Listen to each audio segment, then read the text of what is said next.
예, 오늘 본문의 말씀 같이 찾겠습니다. 레위기 11장 1절에서 8절까지입니다. 창세기, 출애굽기, 레위기. 자, 성경 세 번째 레위기 11장 1절에서 8절까지.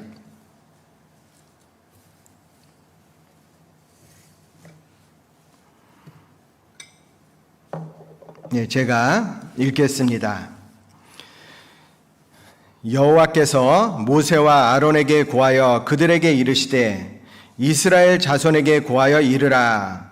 육지 모든 짐승 중 너희의 먹을 만한 생물은 이러하니 짐승 중 무릇 굽이 갈라져 쪽발이 되고 새김질하는 것은 너희가 먹되 새김질하는 것이나 굽이 갈라진 짐승 중에도 너희가 먹지 못할 것은 이러하니 약대는 새김질은 하되 굽이 갈라지지 아니하였으므로 너희에게 부정하고 사반도 새김질은 하되 굽이 갈라지지 아니하였으므로 너희에게 부정하고 토끼도 새김질은 하되 굽이 갈라지지 아니하였으므로 너희에게 부정하고 돼지는 굽이 갈라져 쪽발이로되 새김질을 하지 못함으로 너희에게 부정하니. 같이 읽겠습니다. 너희는 이 고기를 먹지 말고 그 주검도 만지지 말라. 이것들은 너희에게 부정하니라. 자, 이렇게 먹는 것에 대해서 규정해 주시는 이유가 무엇일까? 우리가 참된 그리스도인으로서 어떻게 살아야 되는지를 말씀해 주고 계십니다. 자, 우리의 이름이 있죠. 구원받은 우리의 이름이 뭡니까? 그 이름은 그리스도인이에요. 그럼 그리스도인으로서 어떻게 살아야 되는가? 그것이 사실 레위기 11장을 통해서 신앙적인 교훈을 통해서 우리가 배울 수가 있습니다. 여러분, 그리스도인, 성도, 그게 뭐죠? 성도다라는 것은 거룩한 백성이다라는 뜻이고, 거룩한 백성은 이제 거룩한 백성답게 살아야 됩니다. 그렇다면 여러분, 구원받은 그리스도인이 그리스도인이라는 이름을 바꿀 수 있습니까? 그래서는 안 됩니다. 그렇다면 이제 우리는 그리스도인답게 그리스도인이라는 이름에 맞게 살아가야 되는 거예요. 어떻게 살면 좋을까? 우리가 6월 말부터 시작해서 8월 초까지 5월 말인가요? 그때부터 이제 갈릴리 성경학교를 통해서 구원받은 이후에 어떻게 살아야 되는지에 대해서 쭉 배웠잖아요. 근데 지금부터의 말씀은 그 생활하는 것에 대해서 좀 더 처음부터 다시 시작하자. 그래서 좀 더 자세하게 다뤄보려고 합니다. 이 옷을 입는데 이 단추가 있는 옷이 있잖아요. 근데 그 단추가 있는 옷을 단추를 딱 이렇게 찾는데 처음부터 잘못 채워졌다면 끝까지 잘못 가게 돼 있는 거예요. 마찬가지로 우리의 신앙생활도 첫걸음을 잘 떼어야 되는데 그 첫걸음이 잘못되어 있으면 나머지의 신앙생활은 잘못될 수밖에 없는 겁니다. 그래서 오늘이요, 신앙생활의 첫 번째 가장 중요한 것이 다뤄질 겁니다. 자, 레위기 11장 1절에 여호와께서 모세와 아론에게 고하여 그들에게 이르시되 이스라엘 자손에게 고하여 이르라. 육지 모든 짐승 중 너희의 먹을 만한 생물은 이러하니. 자, 너희의 먹을 만한 생물은 이러하니. 자, 우리가 먹어야 될 생물 어떤 겁니까? 자, 이 말씀 속에서 우리가 하나님이 기뻐하시는 우리의 모습을 되새겨 볼 수 있습니다. 먹는 것, 마시는 것. 그런즉 너희가 먹든지 마시든지 무엇을 하든지 다 하나님의 영광을 위하여 하라. 먹는 것도 마시는 것도 하나님의 영광을 위해서 살아야 되는 거예요. 자, 먹는 것에 대해서 우리가 생각할 때요, 내가 입을 위해서 먹을 것인가, 몸을 위해서 먹을 것인가 생각하고 절제하셔야 돼요. 맞죠? 그것뿐만이 아니고 우리 생활에 대해서도 절제하는 생활이 되어야 됩니다. 그러므로 형제들아, 내가 하나님의 모든 자비하심으로 너희를 권하노니 너희 몸을 하나님이 기뻐하시는 거룩한 산 제사로 드리라. 우리의 몸을 하나님이 기뻐하시는 산 제사로 드리기 위해서는 몸을 위해서 먹는 겁니다. 자, 그런 교훈을 가지고 이제 다음 구절을 한번 보겠습니다.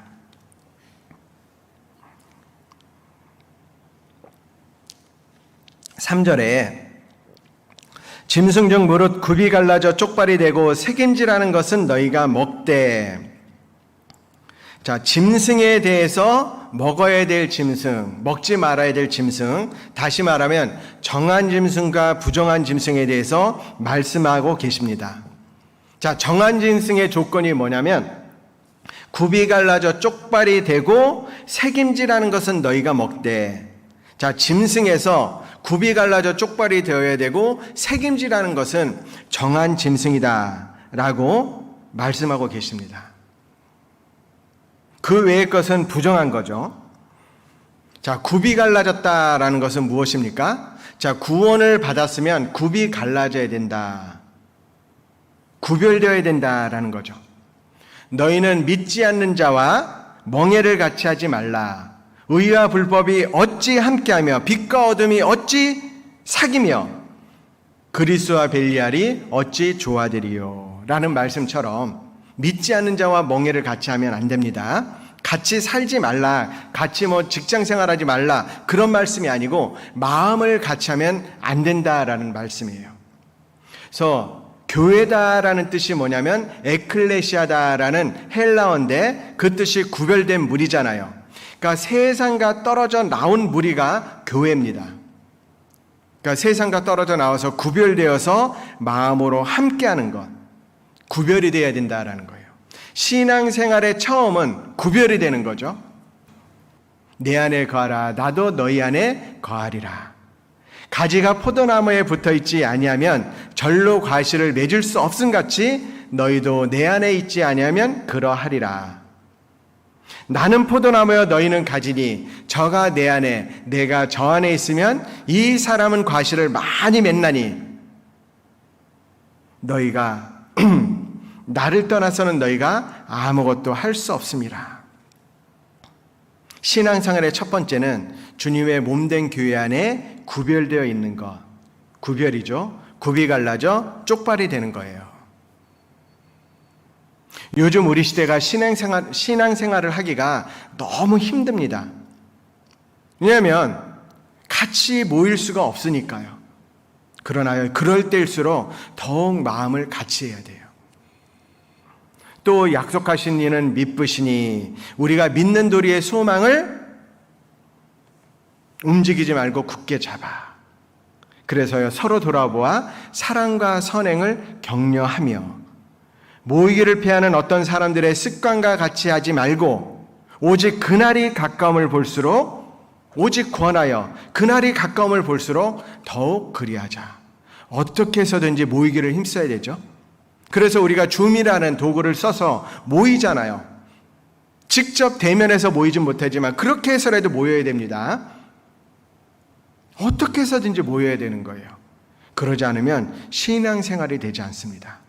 코로나19 시대 참 그립더라고요.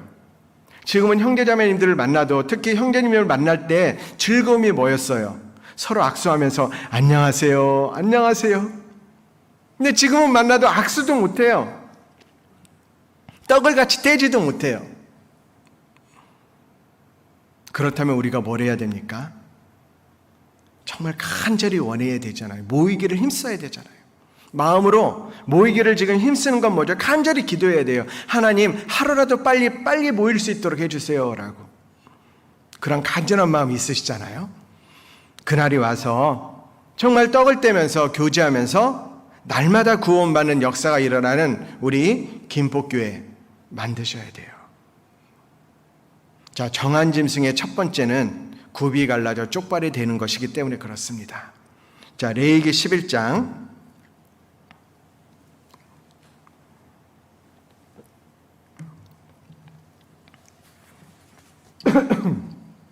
11장 3절 짐승 중 무릇 굽이 갈라져 쪽발이 되고 새김질하는 것은 너희가 먹되.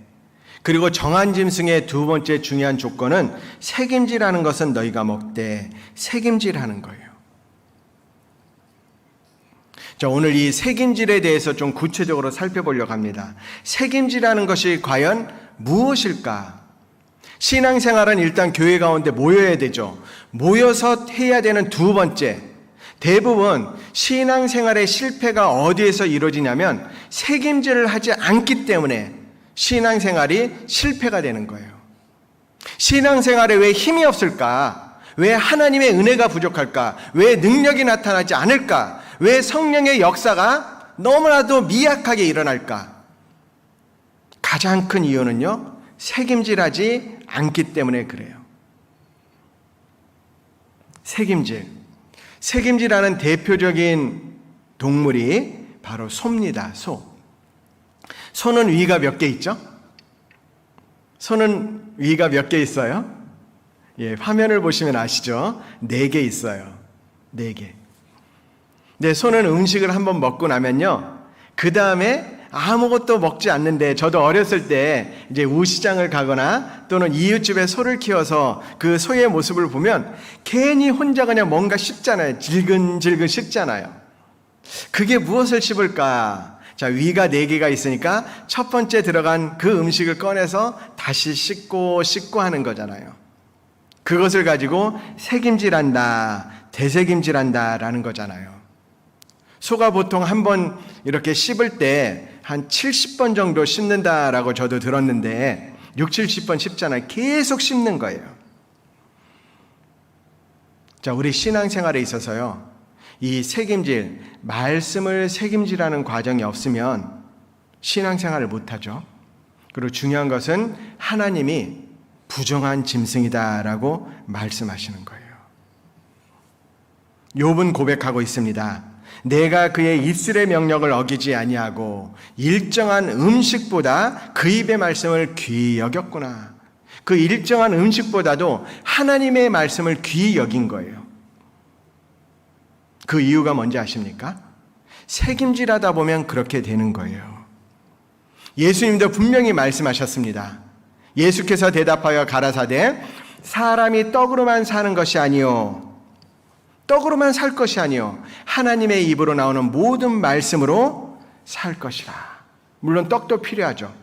근데 그만큼, 아니 그거보다 훨씬 더 중요한 것이 하나님의 말씀으로 살아야 된다. 그리스도인은 하나님의 말씀으로 사는 거예요. 여러분, 하나님의 말씀으로 살고 계신가요? 이 하나님의 말씀으로 산다라는 것, 자, 구체적으로 한번 살펴보겠습니다. 자, 시편 1편 2절입니다. 자, 시편 1편.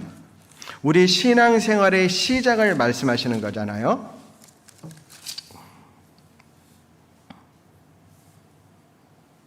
시편 1편 1절입니다.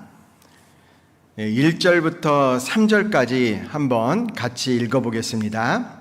복 있는 사람은 악인의 꾀를 좇지 아니하며 죄인의 길에 서지 아니하며 오만한 자의 자리에 앉지 아니하고 오직 여호와의 율법을 즐거워하여 그 율법을 주야로 묵상하는 자로다. 저는 시냇가에 심은 나무가 시절을 좇아 과실을 맺으며 그 잎사귀가 마르지 아니함 같으니 그 행사가 다 형통하리로다. 자, 1절은 우리에게 무엇을 말씀하십니까? 구별을 말씀하시는 거예요. 바로 쪽발이 되는 거죠. 굽이 갈라져 쪽발이 되는 생활. 바로 주님의 몸된 교회 안에 함께 있어야 된다. 그리고 2절에서 하시는 말씀이 책임지라는 거다. 오직 여호와의 율법을 즐거워하여 그 율법을 주야로 묵상하는 자로다. 복 있는 사람은, 여러분 복 있는 사람이 되고 싶지 않으십니까? 물론 우리는 구원받은 그리스도인이니까 복 있는 사람이에요. 그런데 복 있는 사람으로서 정말 복을 누리는 생활을 해야 되잖아요. 이건 좋은 욕망입니다. 아, 나도 정말 복 있는 사람이 되고 싶다. 자, 복 있는 사람이 되기 위해서 꼭 해야 될 게 있죠. 굽이 갈라져 쪽발이 되고, 악인의 꾀를 좇지 아니하며 죄인의 길에 서지 아니하며 오만한 자리에 앉지 아니하고 주님의 귀한 교회 가운데 앉아 있는 것. 복 있는 사람입니다. 그리고 두 번째가 이제 오직 여호와의 율법을 즐거워하여 그 율법을 주야로 묵상하는 자로다. 하나님의 말씀을 묵상하는 사람이 복 있는 사람이에요. 바꿔서 말하면 묵상하는 사람은 복 있는 사람으로서 누리는 삶을 살 수 있는 겁니다. 여러분, 묵상하는 게 뭡니까? 성경을 읽는 것과 묵상하는 것은요, 전혀 다른 얘기예요. 자, 묵상이란 말을 가장 쉽게 떠오르기 위해서 우리가 색임질을 생각해야 돼요. 소를 생각하면 쉽게 이해가 됩니다. 자, 소가 이렇게 풀을 뜯어먹지 않습니까? 먹으면 그것을 그 다음에 시간이 날 때마다 다시 끄집어 올려서 되씹고 되씹잖아요. 자, 반복적으로 계속 되씹고 되씹는 그 소가 이제 색임질하는 것, 그게 묵상하는 것과 같은 겁니다. 반복적으로 되씹고 되씹고 곱씹고 곱씹고 하는 것, 그게 묵상이에요. 그게 색임질하는 거예요. 이 묵상이다라는 그 영어 단어가 meditation. 근데 이 meditation은 명상과 묵상을 똑같이 표현하고 있어요. 근데 이 명상이다라는 것은 돌을 닦는다, 이제 동양 철학에 관련된 동양적인 언어잖아요. 근데 명상의 명확한 뜻은 뭐냐면 가능하면 속을 비우는 거예요. 그래서 많은 사람들이 묵상을 그것과 혼돈하기 쉬운데, 그런데 명상은 속을 비우는 거잖아요. 무념무상, 그렇잖아요. 묵상은 뭘까요? 속을 채우는 거예요. 묵상은 되씹고 되씹고 하면서 계속 채워나가는 것이 묵상입니다. 자, 그럼 어떻게 하는 게 과연 묵상일까? 자, 우리 마음속에 남는 거, 기억에 남는 게 뭡니까? 그냥 지나치듯이 쭉 가면 아무것도 안 남아요. 몇 번이고 생각하고 머무는 것이 우리 가운데 남는 겁니다. 자, 그것이 묵상한다라고 할 수 있어요. 자, 묵상한다라는 것은 한 곳에 시간을 충분히 들이는 것. 그리고 그래서 그것이 내 마음속에 딱 와닿을 때까지. 쉽게 말하면 새기고 새겨서 안 지워지도록 새기는 것, 그것이 쉽게 말하면 묵상인 거예요. 그러니까 묵상을 위해서는 뭐가 필요합니까?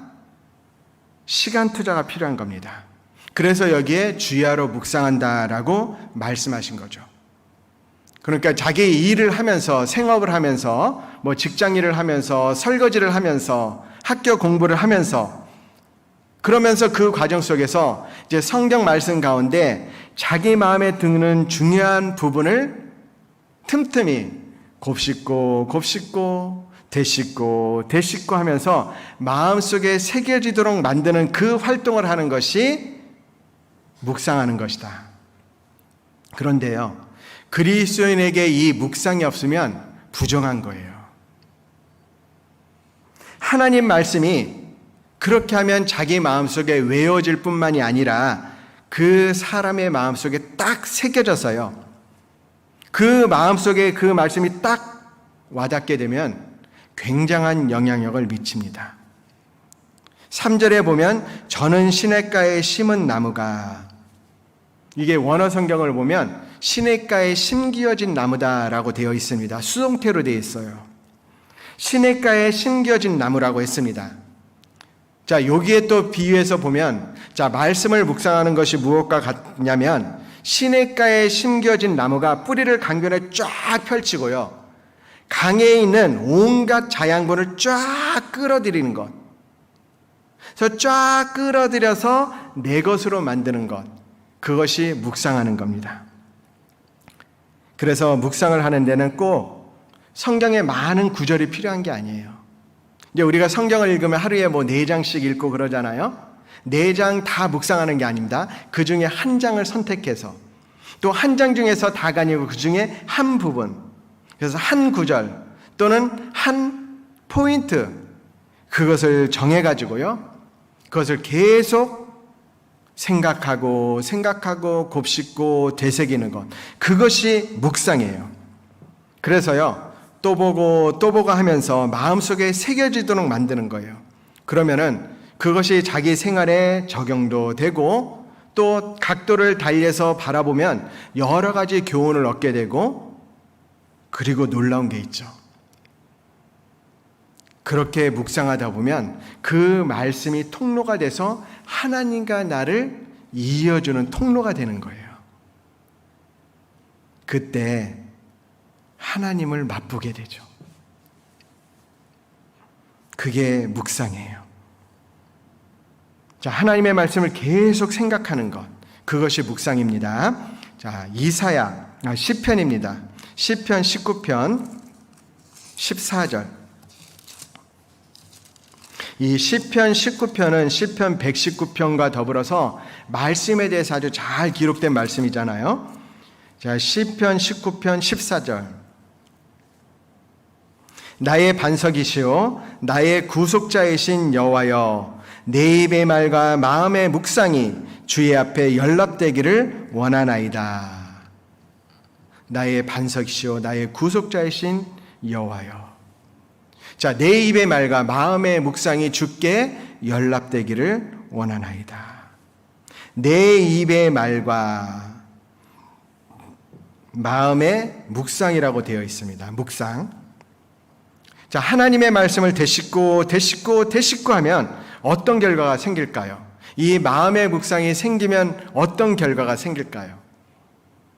바로 7절 이하의 결과가 생기는 거예요. 19장 7절에 보면 같이 한번 읽겠습니다. 여호와의 율법은 완전하여 영혼을 소성케 하고 여호와의 증거는 확실하여 우둔한 자로 지혜롭게 하며. 자, 여호와의 율법은 완전하기 때문에 묵상하면 영혼을 소성케 한다. 우리 영혼에 힘을 주는 거예요. 예를 들어서요, 내가 정말 너무 어려운 일을 당했어요. 어찌할 수 없는 그런 상황이 생겼어요. 그런데 마음속에 사람이 감당할 시험 밖에는 너에게 당한 것이 없나니 오직 하나님은 미쁘사 너희가 감당치 못할 시험당함을 허락지 아니하시고 시험당할 즈음에 또한 피할 길을 내사 너희로 능히 감당하게 하시느니라. 그런 어려운 상황 속에서 사방팔방 막혀있는 그 상황 속에서 고린도전서 10장 13절의 말씀을 깊이 묵상한다라고 해봅시다. 계속 묵상하고 되씹고 그렇게 하면 하나님께서는 구원받은 그리스도인에게 감당할 그 이상의 시험을 안 주시는구나. 그게 마음속에 들어오는 거예요. 그럼 내가 지금 시험을 당하는데 그런 시험 감당할 수 있기 때문에 주시는 거구나. 그리고 내가 이걸 도저히 감당할 수 없으면 시험 당할 쯤에 또한 피할 길을 주시는구나. 그 말씀이 나를 붙잡게 되는 거예요. 저도 신앙생활하면서 고린도전서 10장 13절의 말씀 암송하면서 묵상을 많이 했는데요, 힘들고 어려울 때마다 큰 위로가 되는 거예요. 하나님이 꼭 나에게 내가 너에게 감당할 시험 그 이상 것은 주지 않겠다. 도저히 그래도 감당하지 못할 거면 피할 길을 주시겠다라는 그 음성이 들리는 거예요. 그게 묵상인 겁니다. 자, 이건 계속 말씀을 묵상하고 생각하고 그 구절에 계속 매달리면요, 그 성경 구절에 매달리면 그 말씀이 내 영혼 속에 들어가서 작용을 하는 거예요. 그래서 여기 말씀에 있잖아요. 여호와의 율법은 완전하여 영혼을 소성케 하고, 영혼을 되살리고 영혼에게 힘을 주는 겁니다. 자, 우리가 음식을 먹을 때도 마찬가지입니다. 음식을 먹을 때 어떤 사람이 건강해요? 많이 씹을수록, 다작이라고 하잖아요. 많이 씹을수록 건강한데 우리가 음식을 먹을 때 그냥 삼키지 않죠. 씹어가지고 계속 씹는 과정이 묵상인 거예요. 그래서 잘 씹어서 넘기면 이상하게 그것이 내 몸 안에 들어가서 에너지가 되잖아요. 힘이 되잖아요. 그것처럼 하나님의 말씀을 되씹고 하는 그런 과정, 묵상하는 과정 가운데 영혼을 소성케 하고 영혼에게 힘을 주는 거예요. 그리고 이 후반부에 보면 여호와의 증거는 확실하여 우둔한 자로 지혜롭게 하며. 자, 하나님의 말씀을 묵상하면 하나님의 말씀이 마음속에 딱 새겨지기 때문에 하나님 말씀은 참이잖아요. 진리잖아요. 그러니까 그 사람을 지혜롭게 만드는 겁니다. 여호와의 교훈은 정직하여 마음을 기쁘게 하고, 하나님의 말씀 8절에 보면 여호와의 교훈은 정직하여 마음을 기쁘게 한다. 하나님의 말씀이 내 마음판에 새겨지면 내 주변의 환경이 어렵고 힘들다 할지라도 기쁨이 있는 거예요. 여호와의 계명은 순결하여 눈을 밝게 하도다. 정말 내 눈이 밝아지는 거예요. 그래서 다른 사람이 보지 못하는 그것을 보게 하는 거죠. 나 다른 사람 듣지 못한 것 들었고, 나 다른 사람 보지 못하는 것 보았다라는 그 찬양의 가사처럼 다른 사람 듣지 못하는 것 듣고 다른 사람 보지 못하는 것을 보면서 살아가는 거예요. 그래서 우리가 성경을 묵상할 때 특별히 어떤 부분을 묵상할까? 이제 예수님에 관한 부분, 하나님에 대한 부분, 이런 것이 나오잖아요. 그럼 각별히 더 주의해서 거기에 관심을 가지고 계속 생각해 보는 것이 필요한 겁니다. 관련 말씀입니다. 시편 145편 5절. 시편 145편 5절 같이 읽겠습니다. 주의 존귀하고 영광스러운 위엄과 주의 기사를 나는 묵상하리이다. 자, 주의 존귀하고 영광스러운 위엄이다. 이것은 주님 자신을 말씀하시는 거예요. 그러니까 우리가 묵상해야 될 것 두 가지를 말씀하시는데, 첫 번째는 주님이 어떤 분이냐, 하나님이 어떤 분이냐, 예수님이 어떤 분이냐, 그것에 대해서 생각을 많이 하는 게 필요한 겁니다. 그래서 성경에서요, 예수님에 대해서, 하나님에 대해서, 성령님에 대해 나와 있으면 특별히 주목해서 그 구절을, 그 말씀을 되씹고 곱씹고 하겠다라는 말이잖아요. 지금 묵상한다라는 거니까. 그것이 필요한 거예요. 두 번째가 바로 주의 기사입니다. 주님의 하시는 그 놀라운 일을 나는 묵상하겠습니다. 주님의 행하시는 놀라운 기사, 성경에 나타나 있는 그 기사를 우리가 묵상하는 거예요. 되씹고 곱씹고 자꾸 생각하다 보면 우리가 거기에 포커스를 맞출 때, 초점을 맞출 때 하나님에 대해서, 하나님의 행하시는 일에 대해서 자꾸 주목해서요, 또 보고 하면은 우리 마음속에, 아, 하나님은 이런 분이구나, 하나님은 정말 광대하신 분이구나, 그게 마음속에 와닿는 거예요.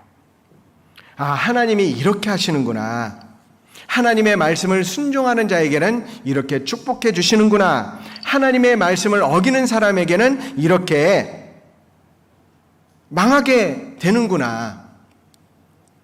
그러면서 이제 말씀이 마음속에 딱 새겨지고 그 말씀에 붙잡히면, 묵상한 말씀을 내가 붙잡는 거잖아요. 근데 묵상을 계속 하다 보면 그 말씀에 붙잡히게 되는 거예요. 그 말씀에 딱 붙잡히면 사람의 마음이 붙잡혀서 정말 하나님과 동행하는 삶을 살게 되는 거예요.